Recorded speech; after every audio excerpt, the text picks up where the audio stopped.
സമസ്തകളുടെ ജമിയത്തുലമ എന്ന് പറഞ്ഞാൽ കേരളത്തിലോ മറ്റ് രാജ്യങ്ങളിലോ നമ്മുടെ അറിവിൽ ഒരു ഉപമയില്ലാത്ത പണ്ഡിത സഭയാണ്. കാലികമായി വരുന്ന എന്തെല്ലാം വിഷയങ്ങളുണ്ടോ ആ വിഷയങ്ങൾ സംബന്ധിച്ചെല്ലാം സമസ്തയിലേക്ക് പല ഭാഗത്തു നിന്നും ചോദ്യങ്ങൾ വരുമ്പോൾ അവക്കൊക്കെ ഫിഖ്ഹിന്റെ കിതാബ് അടിസ്ഥാനമാക്കി തന്നെ സ്വന്തമായുള്ള വീക്ഷണങ്ങളും അല്ല, അത് പറഞ്ഞു കൊടുക്കുന്ന പാരമ്പര്യമുള്ള ഒരു മഹത്തായ സംഘടനയാണ് സമസ്തയിലെ ജമിയത്തുലമ.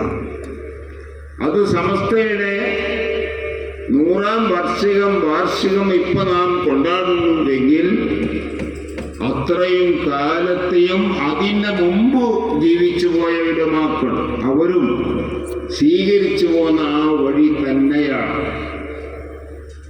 ടെസ്റ്റ് ട്യൂബ് ശിശു സംബന്ധിച്ചും പ്ലാസ്റ്റിക് സർജറിയെ സംബന്ധിച്ചും ലിംഗമാറ്റം അംഗമാറ്റം തുടങ്ങിയുള്ള ദൈനംദിന കാര്യങ്ങളായി മാറിയ പല വിഷയങ്ങളെ സംബന്ധിച്ചും ചോദ്യങ്ങൾ വരുമ്പോൾ മുൻഗാമികളായ നൂറ്റാണ്ടുകൾ പഴക്കമുള്ള അയിമ്മത്തുൽ കിറാം കൊടുത്ത അതേ മറുപടി അവരുടെ കിതാബിൽ നിന്ന് ഉദ്ധരിച്ചുകൊണ്ട് മറുപടി കൊടുക്കുന്ന സമ്പ്രദായമാണ് സമസ്തയിലുള്ള ജമിയത്തുൽ ഉലമയുടെയും ആ ഉലമാക്കൾ സ്വീകരിച്ചു പോന്ന മുൻകാല ഉലമാക്കളുടെയും രീതി അതായിരിക്കും. ആ രീതിയിൽ പണ്ട് മുതൽ പ്രവർത്തിച്ചു പോരുന്നു, ഇന്നും പ്രവർത്തിച്ചു പോരുന്നു. അങ്ങനെ തുടരുന്ന ഒരു പണ്ഡിത സഭയാണ് സമസ്തകളുടെ ജമിയത്തുൽ ഉലമ. ഇങ്ങനത്തെ വിഷയങ്ങൾ സംബന്ധിച്ചൊക്കെ സ്വന്തം അഭിപ്രായം പറഞ്ഞ് അതിനെ ഇസ്ലാമിക ഫിഖ് എന്ന പേര് കൊടുത്ത് അത് ഇസ്ലാമിന്റെ ഫിഖായി പറയുന്നുവെങ്കിൽ അത് യഥാർത്ഥ ഇസ്ലാം അല്ല. ഇസ്ലാം ഇവിടെ സമ്പൂർണമാണ്. ഏത് പ്രശ്നങ്ങൾ വന്നാലും ആ പ്രശ്നങ്ങളെ ഒന്നും പരാമർശിക്കാതെ ഇവിടുത്തെ മദ്ഹബിന്റെ 4 മദ്ഹബിലെ ഇമാമുകളും വിട്ടുപോയിട്ടില്ല എന്ന് ഞാൻ ഉറപ്പിച്ചു പറയുന്നു. അതാണ് നമ്മുടെ ആലിമീങ്ങൾ പറയുന്നത്.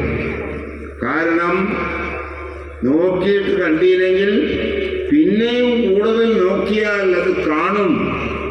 ഫിഖ്ഹിന്റെ കിതാബുകളിൽ എവിടെയെങ്കിലും വെച്ച് പറയും. പറയാത്ത ഒരു സംഗതിയും ഇന്നേ വരെ ഉണ്ടായിട്ടില്ല. അത് മുൻകാല ഉലമാവിന്റെ അറിവിന്റെ വിസ്തീർണവും ആഴവുമാണ് അതിൻ്റെ കാരണം. അതാണ് സമസ്തകളുടെ ജമിയത്തുലമ. സമസ്തകളുടെ ജമിയത്തുലമക്ക് ദീനിയായ കാര്യങ്ങൾ പറയാൻ അതിന് വേറെ ആരുടെയും മുനാസിബല്ല. സമസ്തകളുടെ ജമിയത്തുലമ ദീനിയായ കാര്യങ്ങൾ അതിൻ്റെ കൃത്യരൂപത്തിൽ തന്നെ പറയും. ഇന്നേ വരെ പറഞ്ഞ സമസ്തയുടെ ഒരു ഫത്വയും മാറ്റി പറയേണ്ടി വന്നിട്ടില്ല, തിരുത്തേണ്ടി വന്നിട്ടില്ല. കാരണം അത് ആ ഹക്കിൽ ഉറച്ചു നിന്ന അതേ ഫത്വയും മസ്അലകളും പിന്നെ തിരുത്തേണ്ടി വരില്ലല്ലോ. നിങ്ങൾ മനസ്സിലാക്കുക, മഹാന്മാരായ സ്വഹാബത്ത് കിറാം റസൂലുള്ളാഹി തങ്ങൾ ദീനുമായി വരുമ്പോൾ ആദ്യമായി ആ ദീൻ കേൾക്കുന്നവർ ഈ പറഞ്ഞ സ്വഹാബത്താണ്. അവരെടുത്തങ്ങളിൽ നിന്ന് കണ്ട് കേട്ട് അനുഭവിച്ച് ആസ്വദിച്ച് പഠിച്ചവരാണ്. ആരോ പറഞ്ഞു കേട്ട വിവരമല്ല. മറ്റു ചില ആളുകൾ പറയുന്ന പോലെ ഐതിഹ്യമല്ല, പുരാണങ്ങൾ പറയുകയില്ല. ഇസ്ലാമിൽ അങ്ങനത്തെ ഒരു സംഗതിയുമില്ല. ഏത് കാര്യവും നബി സല്ലല്ലാഹു അലൈഹി വസല്ലം തങ്ങളിൽ നിന്നുള്ള ആ ശരിയായ ശക്തമായ റിപ്പോർട്ട് അനുസരിച്ചല്ലാതെ 4 മദ്ഹബിന്റെ ഇമാമുകൾ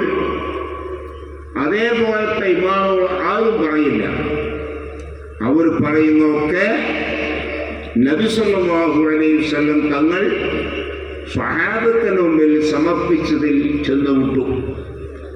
അതാണ് മഹത്തുക്കളായ സ്വഹാബ നബിതങ്ങളിൽ നിന്ന് കണ്ട് കേട്ട് അനുഭവിച്ച് ആസ്വദിച്ച് നബിതങ്ങളിൽ നിന്ന് വിശുദ്ധമായി ഏറ്റെടുത്ത പരിശുദ്ധ ദീൻ നമ്മുടെ മുൻകാല നേതാക്കളായ താബിഈകളായ പണ്ഡിതന്മാർ അവർ അപ്രകാരം ഏറ്റെടുത്തു. അവർ സ്വഹാബത്തിൽ നിന്ന് കിട്ടിയതിൽ പിന്നൊന്നും കൂട്ടിയിട്ടില്ല, ഒന്നും കുറച്ചിട്ടുമില്ല. അതേപോലെ അവരിൽ നിന്ന് ശേഷക്കാരായ ഇമാമുകളും സ്വീകരിച്ചെങ്കിൽ അവരിൽ നിന്നാണ് നമ്മളെ ഇമാം അബൂ ഹനീഫ, ഇമാം മാലിക്, ഇമാം ശാഫിഈ, ഇമാം അഹ്മദ് ബിൻ ഹംബൽ അടക്കമുള്ള എല്ലാ മദ്ഹബിന്റെ ഇമാമുകളും ആ രീതിയാണ് പോകുന്നത്. എത്ര വരെ? നാലാമത്തെ ഇമാമായി നമ്മൾ പറയുന്ന അഹ്മദ് ബിൻ ഹംബൽ റളിയല്ലാഹു അൻഹു, ആ അഹ്മദ് ബിൻ ഹംബലിന്റെ മദ്ഹബ് സ്വീകരിക്കുന്ന ആളാണ് ഇന്ന് പുത്രാശയക്കാരൊക്കെ ബഹുമാനിച്ച് ആദരിച്ച് പറയുന്ന ഇബ്നു തൈമിയ്യ, ഇബ്നുൽ ഖയ്യിം. അവരുടെയൊക്കെ കുറെ ശേഷമുള്ള മുഹമ്മദ് ഇബ്നു അബ്ദുൽ വഹാബ്. ഈ ഇബ്നു അബ്ദുൽ വഹാബ് എന്ന് പറയുന്ന ആൾക്ക് ഹംബലി മദ്ഹബിലെ ഒരു പ്രസിദ്ധമായ ഫിഖ്ഹിന്റെ ഗ്രന്ഥമുണ്ട്. ആ ഗ്രന്ഥത്തിന്റെ പേര് അൽ ഇൻസാഫ് എന്നാണ്. 12 വാല്യമുള്ള അൽ ഇൻസാഫിന്റെ കയ്യിലുണ്ട്.